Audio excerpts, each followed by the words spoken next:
nos seus lugares, abraçar uns 100 pelo menos, abraçar uns 100, tá, gente? Vamos abraçar, nós temos visitantes nessa noite. Desde já vamos agradecer também e que possamos sair de nossos lugares e dar aquele abraço abençoado, aquele abraço aconchegante de Deus, amém?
ser para a glória do Senhor, cada uma das nossas atitudes, Pai. Que possamos ser cheios do Teu Espírito, Senhor, com atitudes que louvem o Teu nome, com atitudes de gratidão, Senhor. Ó Pai, mas para isso nós precisamos de ter vida de oração, vida de leitura da Tua palavra, Senhor. Deus nos ajuda, Pai. Quando nós nos distanciarmos do Senhor, nos ajude a voltar, Pai. Ó Deus, nós somos dependentes do Senhor, mas nós carecemos do Senhor. E nós pedimos ao Senhor o perdão pelos nossos pecados cometidos neste dia, Pai. Ó Deus, nos perdoa e nos ajude a começar uma semana, Pai. Ó Deus, deixando de lado o dia de terror, Pai. Ó Deus, nos ajuda, Pai. Essa é a nossa oração de gratidão, Pai. Sabemos que em Ti, Pai, nós podemos recomeçar. Amém.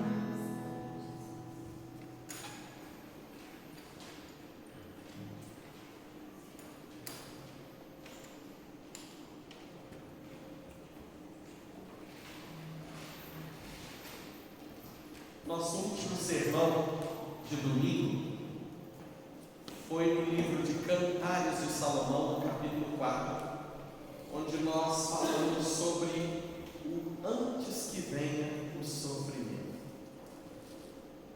Lá o pregador ele diz: antes que escureça, antes que o sol desapareça, antes que a escuridão tome conta, eu subirei ao monte da mirra e descerei ao outeiro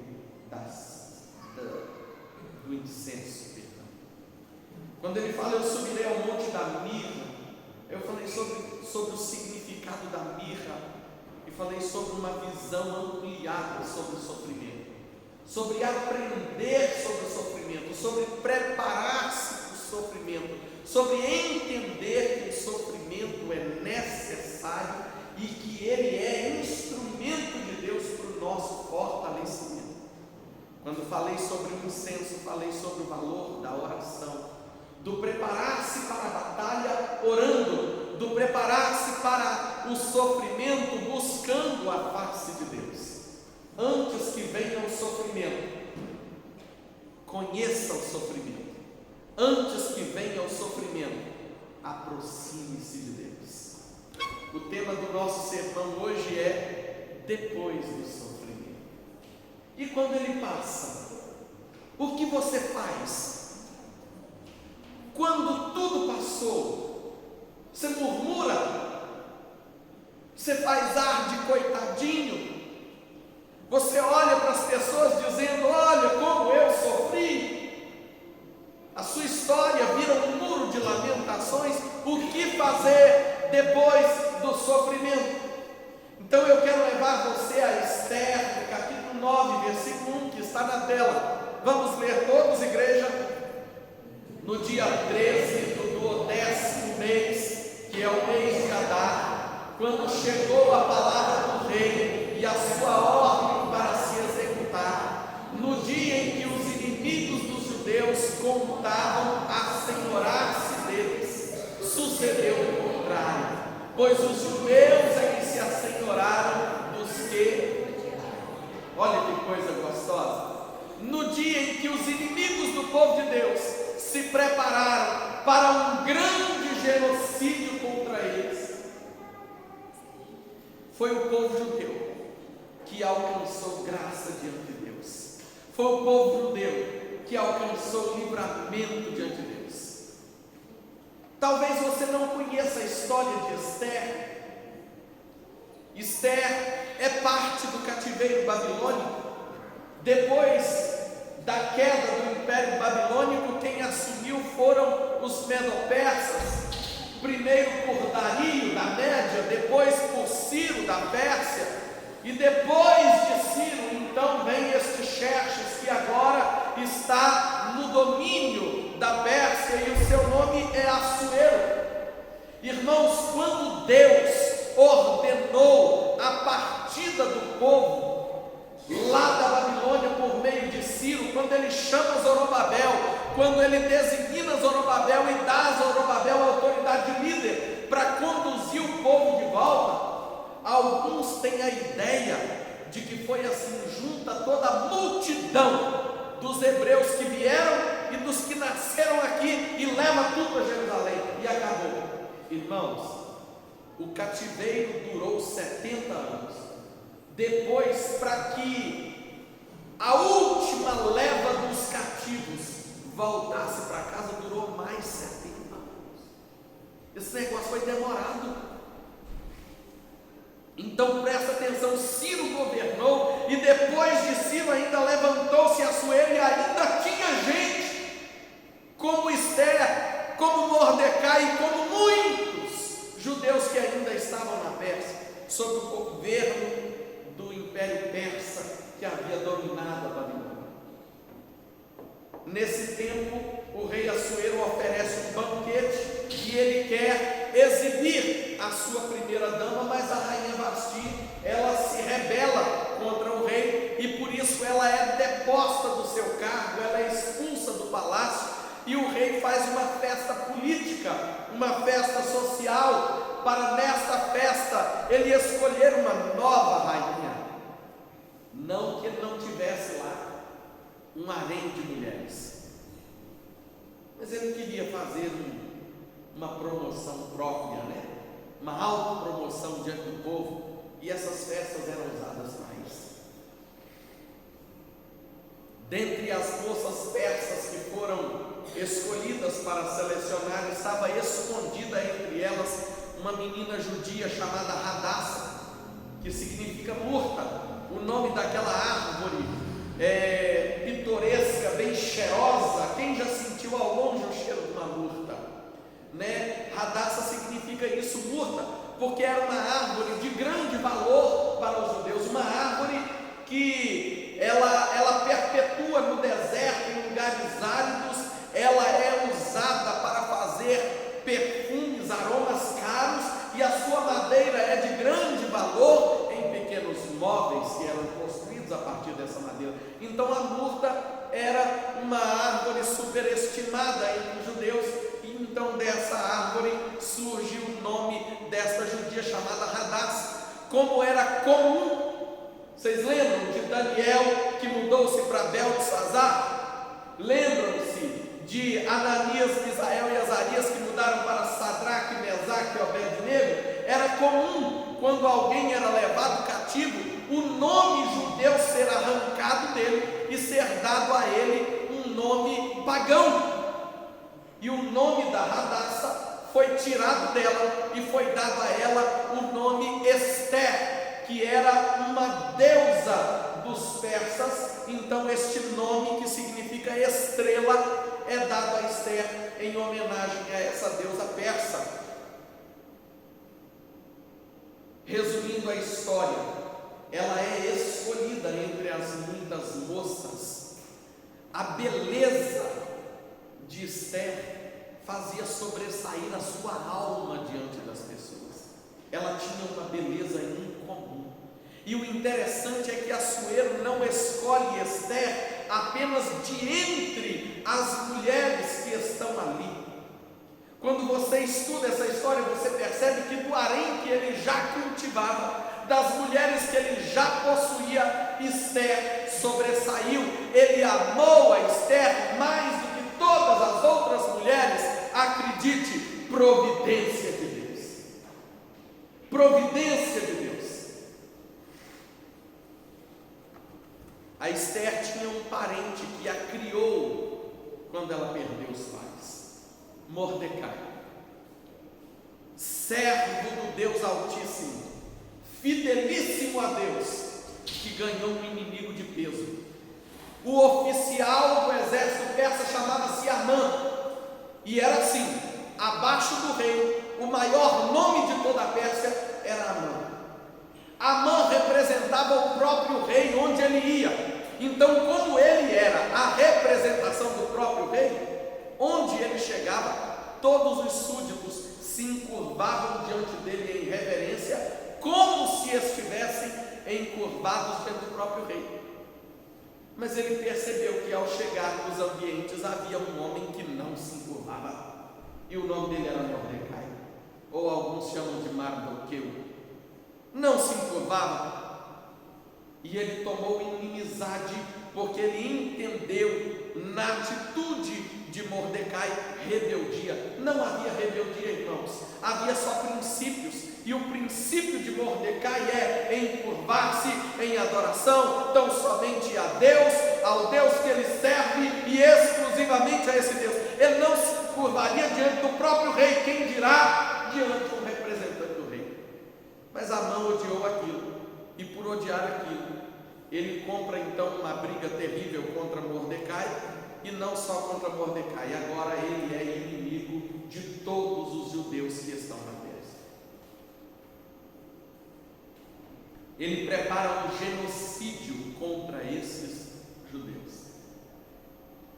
Ele constrói uma forca de 50 metros de altura na praça principal da cidadela de Suzã, para que nela fosse enforcado o líder dos judeus, Mordecai. Mas ao saber dessa história, Mordecai vai até Ester, e Ester conclama um santo jejum, não só entre os judeus, mas ela diz a Mordecai: olha, convoque todo o nosso povo a jejuar, porque eu jejuarei, e as minhas servas, as mulheres que são contratadas do palácio para servir a mim, terão que jejuar comigo.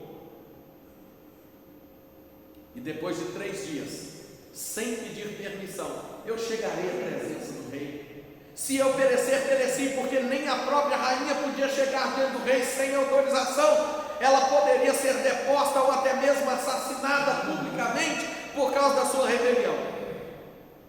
Ela disse: se eu perecer, pereci. Mas ela usa de sabedoria, ela prepara um banquete, ela convida o rei depois desse jejum para o banquete, e mesmo apresentando o banquete ao rei, ela decide não falar, ela deixa o tempo passar, e depois de mais um tempo, ela chama para um segundo momento, e nesse segundo momento, munida de consagração, de oração, de mansidão, de sabedoria, essa mulher então conta ao rei Assuero o que está acontecendo. O rei Assuero já havia decretado a morte de todos os judeus, mas sem saber do que se tratava. Quando ela se declara judia e diz ao rei: é ao meu povo que matarás, e a mim também. Naquele momento, a história vira. O mês de Adar é comemorado entre todos os judeus até o dia de hoje, é o 12º mês do ano do calendário judaico, e o dia 14 do mês de Adar é a festa de Purim, porque naquele dia se comemoraria o pur, ou a amargura, ou o fracasso, ou a derrota, o genocídio dos judeus, mas a amargura se tornou em doce. Purim é a festa da vida, é a festa da alegria, é a festa do livramento. Purim é o dia em que o Senhor bradou dos céus, e uma nação condenada à morte para numa praça pública para ver sendo enforcado na forca que ele mesmo construiu. O inimigo do povo de Deus é enforcado na sua própria forca.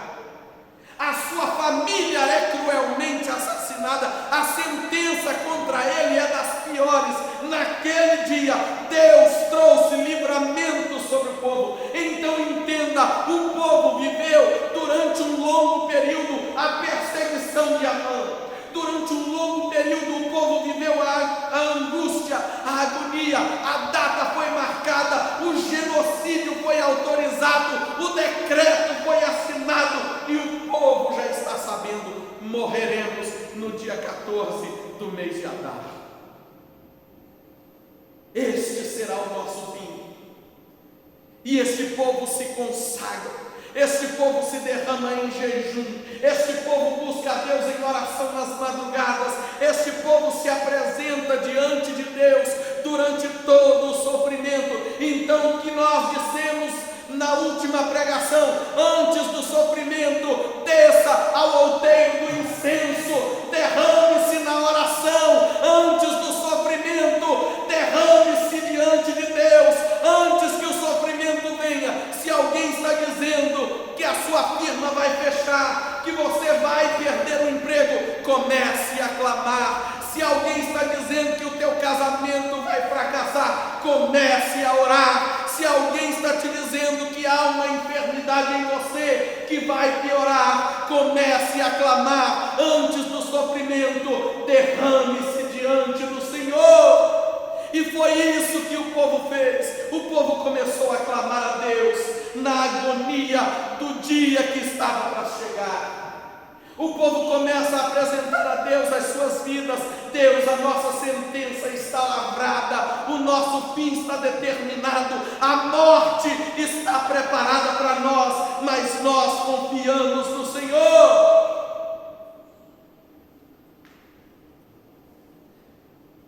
Jejum, oração, algo que era comum naqueles dias. Despir-se das suas vestes, enrolar-se em pano de saco. O pano de saco ali, a estopa, ela significava duas coisas. Primeiro, desconforto. Você já experimentou usar estopa para alguma coisa, ou algum tecido áspero? Você já viu como é que aquele trem pelica o corpo inteiro? Irmãos, imagina você passar 3 dias e 3 noites enrolado numa estopa. Eu acho que se eu fizer isso, quando eu sair de dentro daquela estopa, eu estou vermelho, todo cheio de brodoejos, aquele trem vai pinicando, vai incomodando, mas o povo se enrola naquilo, e como se ficar enrolado numa estopa por 3 dias já não fosse desconfortável demais, irritante demais. Eles ainda pioravam a situação e sujavam-se de cinza. Para que isso? Símbolo da mais intensa humilhação. O que é cinza? Cinza é aquela mesmo, lá da fornalha de lenha, aquela que sobra lá na fornalha de lenha, que eu usava na minha infância para tirar a cárie dos dentes. Botava na escova, você já fez isso? Botava na escova assim para tirar a cárie dos dentes, para derramar a cárie. Então é aquela mesma que era usada, derramada sobre os cabelos, sobre o corpo. Aquele trem pelica, aquele trem é desagradável, é desconfortável, e o povo rolava naquilo, se sujava daquilo, para mostrar o seguinte: não há humilhação pior do que despirmos das nossas roupas confortáveis e abrirmos mão da nossa higiene pessoal só para estar diante do Senhor, só para nos derramarmos aos pés do Senhor. Eles vão à mais profunda humilhação para dizer: nada mais nos importa senão a vontade do Senhor, a palavra do Senhor, a presença do Senhor, é tudo que nos importa. Então eles se consagram na mais intensa humilhação, e a resposta de Deus a esse povo é a morte de Amã.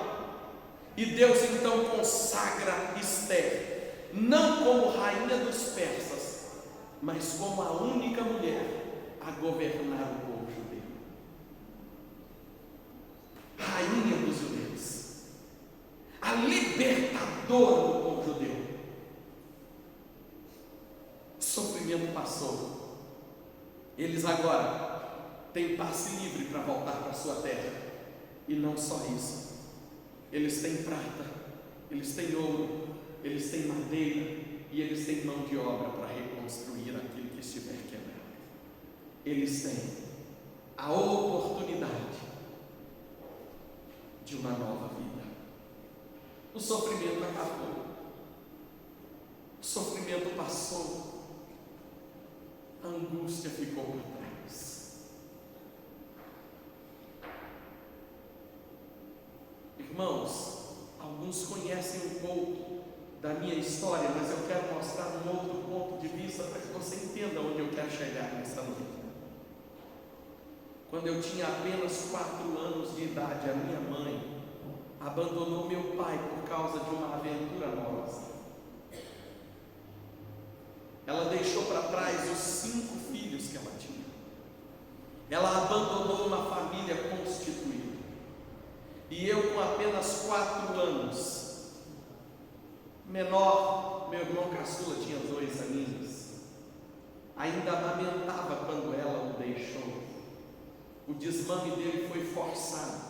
Dizem que ele agou, ficou com o pescoço fininho pequenininho, tem aquele fundo na nuca, até hoje ele tem, dizem que é sintoma de menina aguada, né? Ele sofreu esse negócio, você conhece isso, né, Denilson? Então, irmãos, passamos por um sofrimento intenso, mas às vezes você pensa que uma criança de 4 anos olhar para um lado e para o outro e chorar procurando pela mamãe é um sofrimento terrível, é de fato, mas não é o pior.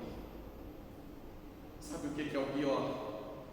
O pior é você ver uma comitiva do juizado de menores entrar na tua casa para conversar com teu pai e você ficar ao redor escutando o juizado dizer: não, eles vão ter que ser levados embora, o senhor não pode criá-los, eles não podem ficar sozinhos. E o coração de uma criança acelerado: mas eu vou embora para onde? Para onde vão me levar? O que vão fazer de mim? E de repente começam a pegar as suas coisas, colocar dentro de sacos, porque nem mala tínhamos, e levar você para um carro de um desconhecido. Você não tem o direito sequer de despedir-se do seu pai, a sua mãe desapareceu sem que você veja, e você é levado para uma casa cheia de crianças estranhas, adultos sisudos olhando para você, e no dia seguinte, a primeira noite terrível: eu não quero morar nesse lugar, eu não quero viver aqui. Quando às 6 da manhã você escuta uma campainha tocar, todos têm que estar de pé.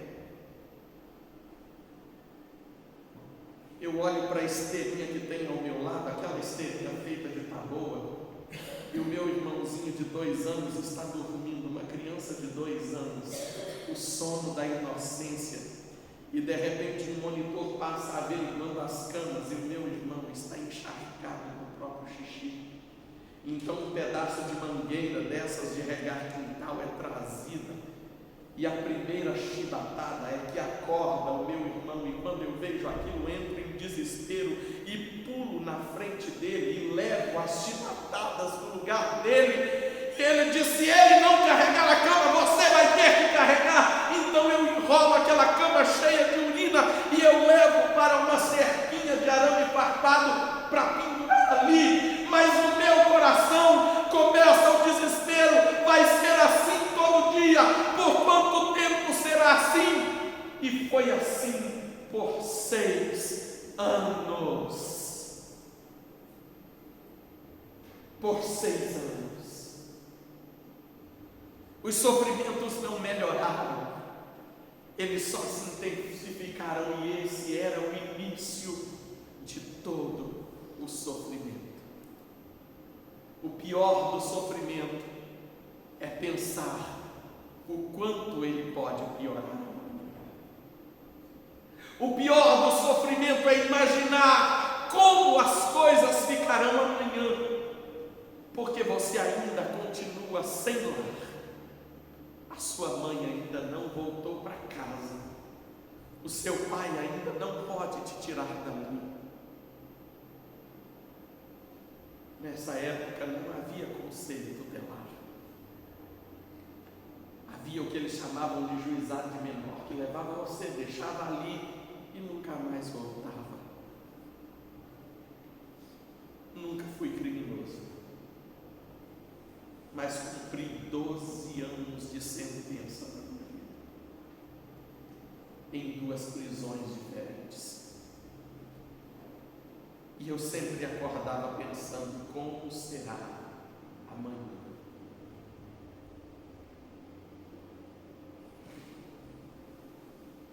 Mas o sofrimento passou, o cativeiro passou.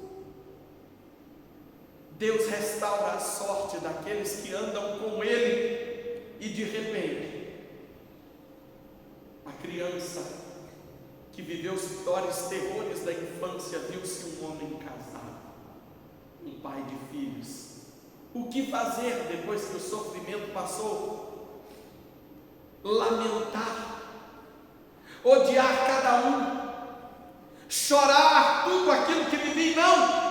A primeira coisa que você precisa fazer é lembrar-se das pessoas do seu passado. Lembre-se.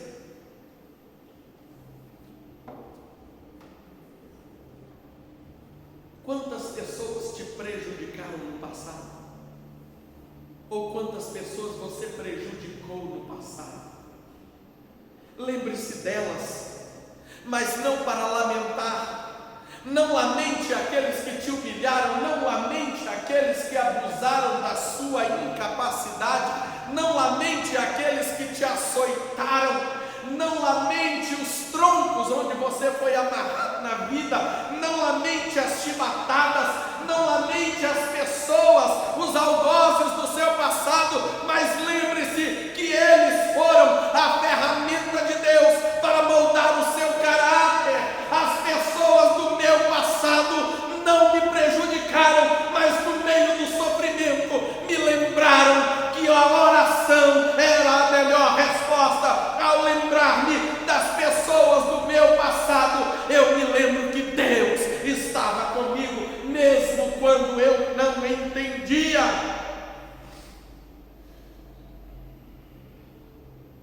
Se as dores do passado ocuparem o meu coração, onde haverá espaço para a esperança? E criança sabe o que é ter esperança, irmãos. Porque eu sonhava que eu estava livre naquele lugar. Eu sonhava ter uma casa.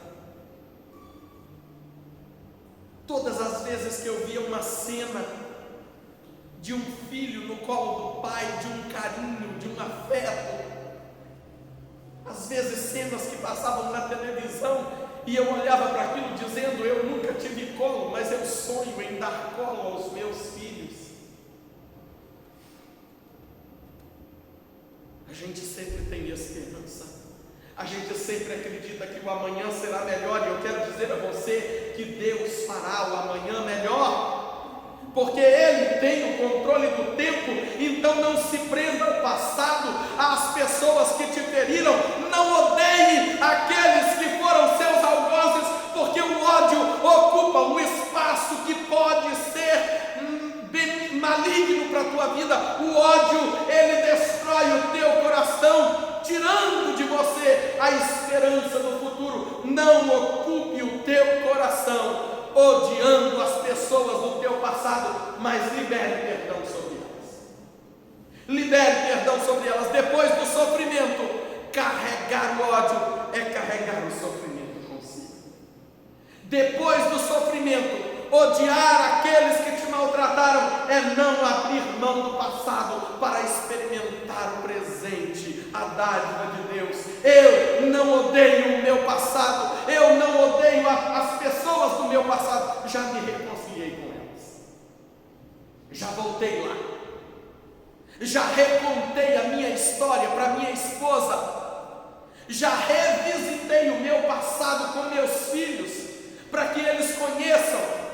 Passei por lá mostrando: olha, foi aqui que eu fui espancado, foi nesse orfanato que eu sofri abusos e violências, foi aqui que o meu passado foi destruído, mas hoje o que eu tenho é um presente maravilhoso e uma esperança de um futuro glorioso, porque Deus me deu vocês. É essa história que eu conto para minha família. Aqui eu não tinha nada, mas foi daqui que Deus me tirou para me constituir família com vocês. Então, libere-se das pessoas que te feriram no passado, porque o que Deus tem para você é maior do que isso.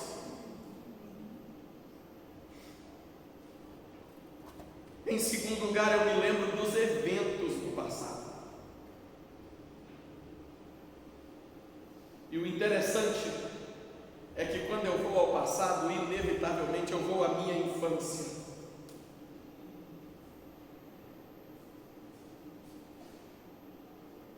E eu descubro que entre uma surra e outra, o tempo que me sobrava, eu usava aqueles restos de chinelo que iam para o lixo para cortar as borrachas, para amarrar um pedacinho de madeira qualquer e depois colocar nela um barbante e puxar e dizer: esse é o meu carro. mesmo no meio de muito sofrimento, a mente da minha infância viajava por momentos felizes. Enquanto eu brincava, eu não era o escravo de um orfanato abusivo, eu não era o filho desprezado pela mãe, eu não era o órfão de pais vivos. Enquanto eu brincava, eu era o homem de sucesso, eu tinha uma grande família. E hoje no almoço, conversando com a minha esposa à mesa, Deus me trouxe uma memória linda. Quando a minha esposa estava grávida, já de 7 meses, nós fomos fazer a ultrassonografia dela, e isso em 2004. Quando nós chegamos na clínica onde ela ia fazer a ultrassonografia, haviam ali repórteres da TV Leste preparando as suas câmeras, e de repente uma moça chegou perto de mim e disse assim: é a sua esposa, a próxima da lista? Eu disse: sim. O senhor nos autoriza filmar e transmitir ao vivo a ultrassonografia da sua esposa? Eu disse: sim, está autorizado. E eu tinha certeza que era um menino, todo empolgado, o nome já seria Israel, já estava tudo decidido.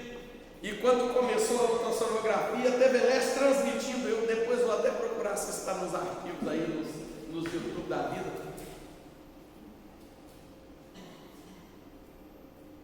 O médico lá da ultrassonografia disse assim: vamos começar pelo sexo? Eu disse sim. Ele disse: é uma menina.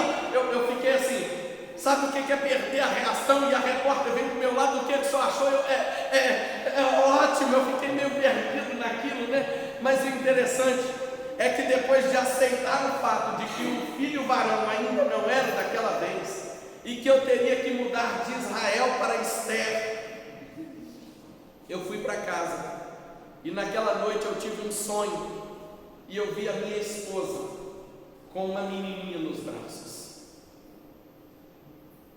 Eu vi o rosto da menina, e eu disse: eu já sei como vai ser a minha filha. E o dia que ela nasceu, que eu cheguei no hospital, ali no Hospital São Vicente, em Valadares, obrigado, varão, Deus te abençoe, eu levei um susto imenso. A menina não era nada daquilo que eu havia sonhado. Eu disse: Deus, mas como é possível? Eu vi nitidamente o rosto da menina, o corpo troncudinho, moreninha, do cabelo meio ruinzinho, meio cacheado, bem coladinho na cabeça. E de repente a Esther chega na cozinha na hora do almoço com a Helena nos braços. Naquela hora, sabe quando a sua mente traz de volta? Eu vi a Helena nos braços da minha esposa há 15 anos atrás. Exatamente ela. Ô Jonas, o que é que você quer dizer com isso? Eu quero dizer que antes que todo sofrimento viesse, Deus já havia me mostrado o que Ele teria depois do sofrimento. Antes que toda tragédia venha na sua vida, Deus já tem uma história preparada para depois do sofrimento. Antes que toda lágrima role dos teus olhos, Deus já tem o livramento. Ele escreveu a tua história, Ele é autor da vida. Portanto, olhe para tudo o que aconteceu, mas não olhe lamentando as noites perdidas de sono. Não olhe para os eventos do passado lamentando decisões que você não tomou, ou lamentando as decisões que tomou. Sabe por que fracassamos? Porque nos arrependemos daquilo que decidimos, e a resposta é: não se arrependa, mas faça hoje melhor do que ontem. Não se arrependa. Os eventos do passado morreram com o passado. A terceira coisa que você precisa lembrar do sofrimento é das circunstâncias do passado. Abandono familiar, o divórcio que doeu na alma, as conversas que chegaram ao teu ouvido e que te machucaram, as injustiças cometidas contra você. Lembre-se de quando você sofreu sem ter culpa,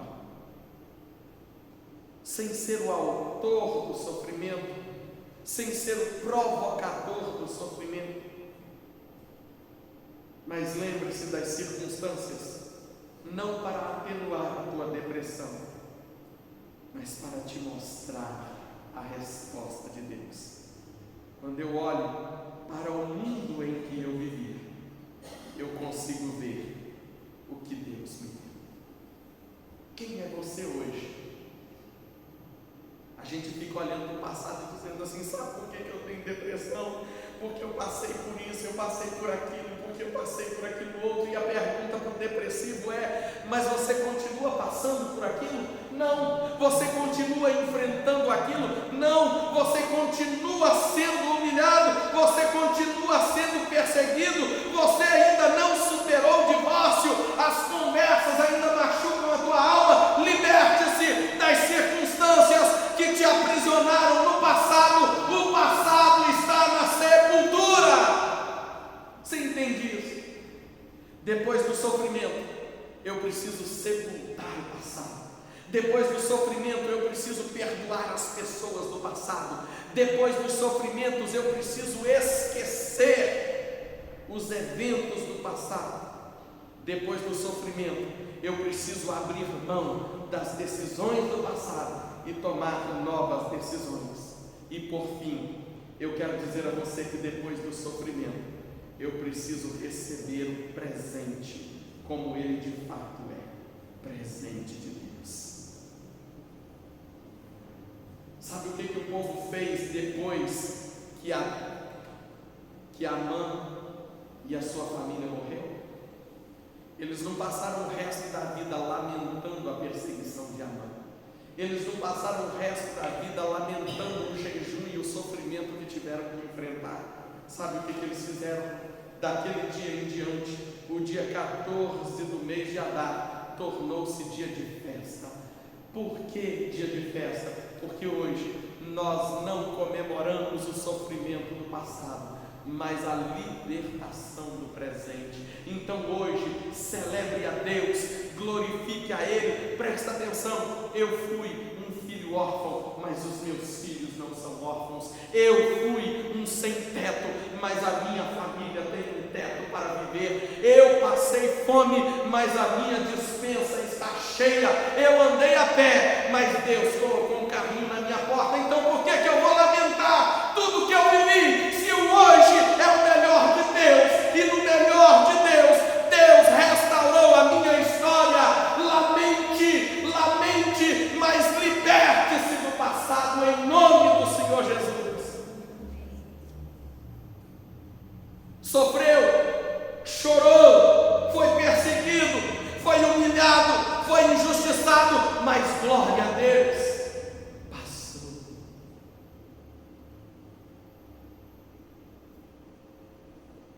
A minha esposa viveu um casamento doloroso, um divórcio complicado, mas hoje ela só se lembra que foi divorciada se você tocar mais. Ela tem uma nova história, ela tem uma nova família, ela tem um novo casamento, ela tem uma nova vida. Por que lamentar aquilo que passou? Você entende? Não se prenda àquilo que passou. Sepulte o passado, libere o perdão e receba o presente de Deus, porque o que Ele tem para você, a Bíblia diz que Ele fará coisas maiores ainda. Então creia no melhor de Deus que está por vir. Que Deus abençoe a sua vida em nome de Jesus. Feche os seus olhos. Louvado seja o teu nome, Senhor. A libertação do povo lá na Pérsia é parte da nossa história como cristãos hoje. A libertação do povo por meio de Esther proveu a libertação nossa por meio de Cristo Jesus. Essa é a nossa história, esse é o nosso legado.